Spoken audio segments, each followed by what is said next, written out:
खुलुमबाय आं माइनाव बसुमतारी गिबियावनो बर' रादाब नायगिरि नोंथांमोनखौ आंनि चेनेलाव बरायबाय लोगोसे गोजोन फुंबिलिनि गाहाम हामलायथि बावहरबाय नोंथांमोननि थाखाय लानानै फैबाय आं गोदान मोनसे रादाब नोंथांमोना भिडिअखौ अननानै जोबजासिम नायलांदो। दिनैनि गिबि खौराङाव दङ नावकाटानि जाब्रांफारायाव जानाय लखि फुजायाव बर' थुनलाइ आफादनि मुंख्लं खाम्फाखौ सोंथेफानानै गिलास खुबैनाय दाव खेला होगासिनो दङ होनना खौरां मोननाय जादों। बेनि फारसे मा राहा लागोन समाजो खोन्थागोन आरो बेनि सायाव मा बुंगोन नोंथांमोना कमेन्टनि गेजेरजों फोरमायहरनो हागोन।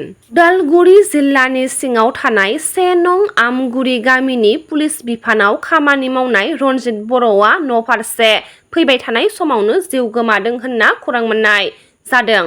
मख'नो गोनांदि न'फारसे फैबाय थानाय समाव सिपाझाराव मोनसे गिख्रंथाव जाब्रबथायाव रनजित बर'आ जायगायावनो जिउ खहा जानांदों। ब्रिटेननि गाहाय मन्थ्रि किर स्टारमरनि साननैनि भारत दावबायनाया मैयानिफ्राय जागायबाय। गाहाय मन्थ्रि मदिनि हांख्रायनायाव बेयो बिथांनि गिबि मावख'आरि दावबायनाय। बिथाङा दिनै मुम्बाइनि राजभवनाव गाहाय मन्थ्रि नरेन्द्र मदि बिथांखौ लोगो हमगोन। दिनै जनाईनि सिमनसाफरियाव गिबि मन्थ्रि बिथां डक्टर हिमन्त बिश्व शर्मा बिथाङा नुजाथिफैगोन। दिनै 37,000सो आइजोफोरनो गिबि मन्थ्रि बिथाङा आइजो गोहो बिथांखिनि चेक गथायगोन। गिबि मन्थ्रि बिथां सफैनायनि सिगां साखाफारा जादों जायगानि सुबुंफोरा। जायगानि एमपि आरो एमएलएफोरा जाथायथिलियाव नुजाथिनानै थासारिखौ नायसंदों। मोनसे गोग्गाथाव खौरां आसाम आयेन आफादनि बुंथिगिरि बिस्वजित दैमारी बिथाङा बारबाडसनि ब्रिजटाउनाव 5 अक्ट'बरनिफ्राय 12 अक्ट'बरसिम खुंजानाय 68थि कमनवेल्थ पार्लियामेन्टारि कनफारेन्सआव भारत हादोरनि थान्दै महरै बाहागो लाहैदों। दा कमनवेल्थ ए ग्लबेल पार्टनार मुंनि मोन्थोरजों जानाय बे जथुम्मायाव हादोरनाङारि थाखोआव मदद होलायनाय गियान होलायनाय आरो जौगा बुहुम दानायाव मोनसे गोनांथार गोख्रों बिफाव लागोन होनना मिजिं खालामदों। थांनाय बिटिसि बिसायख'थियाव भैरबकुन्द बियाबाव बिपिएफ हान्जानो भट होनानै देरहासार खालामहरनानै बिटिसि सोरखार दानायाव जाफुंसार होनायनि थाखाय बिटिसिनि लेङाइ गाहाय खुंगिरि रिहन दैमारी बिथाङा रायजो राजाफोरनो हामलायथि बावहरनायजों लोगोसे इयुनाव रायजो राजाफोरनि लुबैनाय बायदि हाबा मावलांनो रादाय होदों। खुलुमबाय। गिबिसिनथाराव जोंनि भैरबकुन्द समष्टिनि गासै रायजो राजा आरो जायफ्रा आंनो नोंथांमोननि बेसेन गोसा भटखौ आंनो होबाय, आंखौ देरहासार खालामनायाव मदद होबाय, नोंथांमोन बयनिसिम आङो रोजा रोजा आं साबायखर बावहरबाय।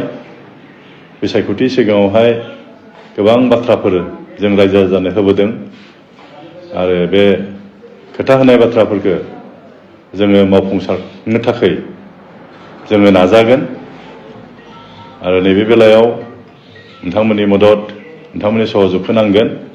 आं आसा खालामगोन नोंथांमोना जोंनि सरकार बे खामानि मावनायफ्राव नोंथांमोना जोंखौ मदद होबोगोन। गोजोननाय थाबाय।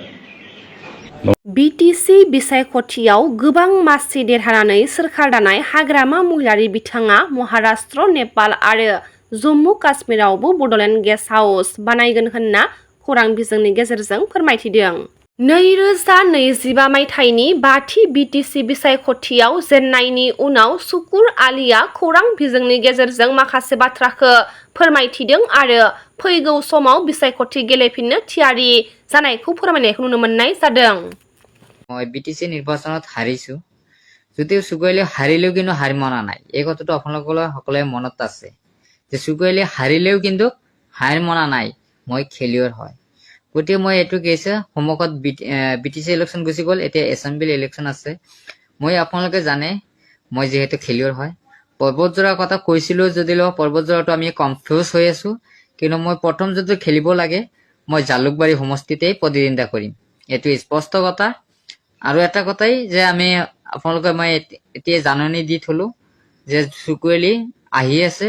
চুকুৱেলি যি প্ৰতাৰণা কৰিছিলে বিজেপিয়ে, যি প্ৰতাৰণা কৰিলে এই প্ৰতাৰণাৰ মূল প্ৰতিশোধ ল'ম, এইটো স্পষ্ট। কাৰণ বিটিচিত আমি ইতিমধ্যে 0 কৰি দিলো। কোকৰাঝাৰ ডিষ্ট্ৰিক্টত বিজেপি নাই, গতিকে বিটিচি এবাৰ 9খন পাইছিলে, তেখেতে আশা কৰিছিলে 15খন পাব। এতিয়া চুকুৱেলি কৈছিলে 5খন আসন দিছিলে, আৰু সেইটোৱে হৈছিলে এক্সাম্পলে 5খন পালে বিজেপিয়ে গতিকে লাষ্টতে একদম 0 হৈ যাব বিটিচিত আৰু বিজেপিৰ ষ্টে নাই গতিকে অসমৰ পৰাও আমি এতিয়া জালুকবাৰী থিয় হম আপোনালোকক আশীৰ্বাদ কৰিব যাতে জালুকবাৰী সমষ্টিত প্ৰতিদ্বন্দ্বিতা কৰিব পাৰো আপোনাক নিশ্চিতভাৱে জিকাই আনে তাৰে আমি কামনা বিচাৰিছো